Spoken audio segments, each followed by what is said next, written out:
যখন পেয়ারা গাছ ছিল আমি অনেক পেয়ারা চুরি করে খাইছি, আমাকে ক্ষমা করে দিবেন ভাইয়া। হায় হায় হায় হায় হায় হায়, অবশেষে তারেক রহমানের গাছের পেয়ারা চুরি করে খেতে হলো আপনাকে। রীতিমতো পেয়ারা চুরি করে ধরা খেয়ে রীতিমতো গণসমাবেশে স্বীকার করলেন একজন দেশের নাগরিক, তাও বাংলাদেশের প্রধান রাজনৈতিক দল চেয়ারম্যান তারেক রহমানের গাছেরই পেয়ারা চুরি করে খেতে হলো তাকে। হায় রে হায় হায় হায় হায় হায় হায়। হ্যালো এভরিওয়ান, আসসালামু আলাইকুম। শিমুল আছি আপনাদের সঙ্গে। পেয়ারা একটি খুব সুস্বাদু খাবার, যাতে ভিটামিন সি, আয়রন আরো অনেক কিছু লুকিয়ে আছে। সো সেই জায়গা থেকে লোভ সামাল দিতে পারেনি উনি, ঠিক সেটাই যেন জাতির সামনে স্বীকার করে বসলেন। এবং তারেক রহমান পাল্টা যেভাবে বলে যে দাঁড়ান দাঁড়ান দাঁড়ান, আপনার বাড়িতে কি উঠান আছে কিনা? তখন বলল হ্যাঁ। আপনার বাড়ির উঠানের উপরে একটা পেয়ারা গাছ লাগাবেন, যখন পেয়ারা হবে তখন ঠিক আমার পেয়ারাটা আমাকে ফিরিয়ে দিবেন।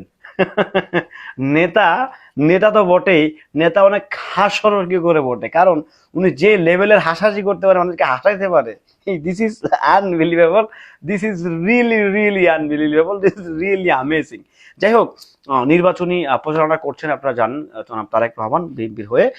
উনি নির্বাচনী প্রচারণা করতে গেলে তো অনেকেরই অনেক দিক থেকে হচ্ছে ব্যাপার স্যাপার থাকে, বিষয়বস্তু কাজ করে, সবাইকে তো প্রচারণা করতে, যেহেতু উনি একটা রাজনৈতিক দলের লিডার, চেয়ারপারসন, মালিক, যাই বলেন না হোয়াট এভার।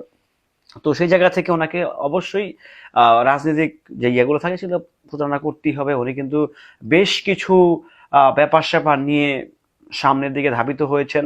সো সবকিছু মিলিয়ে সবকিছু ঠিকঠাক থাকলে, যদি দেশের জনগণ রায় দেয়, তাহলে হচ্ছে আপকামিং প্রধানমন্ত্রী উনিও হতে যাচ্ছে।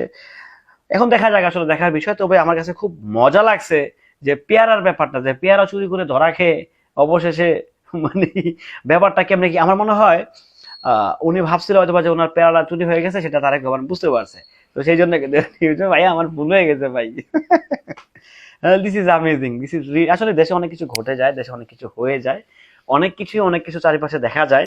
সো এটাই হচ্ছে বিষয় আর কি, যে একজন রাজনৈতিক দলের নেতা আসলে উনি, আমি বারবার বলি, দেখেন আমি কোনো দলের চাটুকার না, বাট তারেক রহমান যেভাবে নিজেকে উপস্থাপন করছেন জাতির সামনে, যেভাবে হচ্ছে নিজেকে প্রেজেন্ট করছেন, যেভাবে হচ্ছে সবকিছুকে মেনটেন করে কথা বলছেন, দেখেন ওনার কথায় কিন্তু কোনো উগ্রতা এখনো, মানে উগ্রবাদী কিংবা হচ্ছে অ্যাজ এ রাজনৈতিক দলের লিডার হিসেবে যেভাবে আক্রমণ হয়, সে আক্রমণটা কিন্তু উনি এখনো রাইট নাও করছে না। প্রিভিয়াস গভর্নমেন্টের তো নামই নিচ্ছে না, রানিং এ যারা আছে কিংবা যারা একটু বাড়াবাড়ি করতেছে তাদের নামও নিচ্ছে না।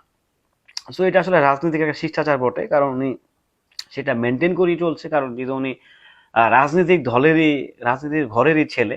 তো যে জায়গা থেকে উনি অনেক কিছু বোঝেন, অনেক কিছু মানেন। তো সেই জন্যই কিন্তু উনি দেশের, ওনাকে তরুণরা লিডার মানা শুরু করেছে। আর উনিও ভাই মানুষের সাথে মিশতে চেষ্টা করতেছেন, মিশে যাচ্ছেন, এটা ওনার একটা বিশেষ গুণ। সিরিয়াসলি ভাই, যেভাবে উনি ওনার নিরাপত্তা প্রটোকল ভেঙে উনি নিজেই ভাঙতেছেন, যে না আমার আগে আমার জনগণকে দেখতে হবে। সো এইটা আসলে একটা অনেক বড় পাওয়া আমাদের জন্য, যে আমাদের দেশের নেতা এভাবেই এগিয়ে যাক, এভাবেই চালিয়ে যাক, সেটা আমরা চাই, সেই প্রত্যাশায় আমরা করি। আর আপা পেয়ারা গাছটা অবশ্যই পেয়ারা হলে আপনি তারেক রহমানকে ফেরত দিবেন, সে আশা করছি, সে আশা ব্যক্ত করছি। সবাই ভালো থাকবেন, সুস্থ থাকবেন। ভিডিওটি কেমন ছিল অবশ্যই কমেন্ট করে জানিয়ে যাবেন। আল্লাহ।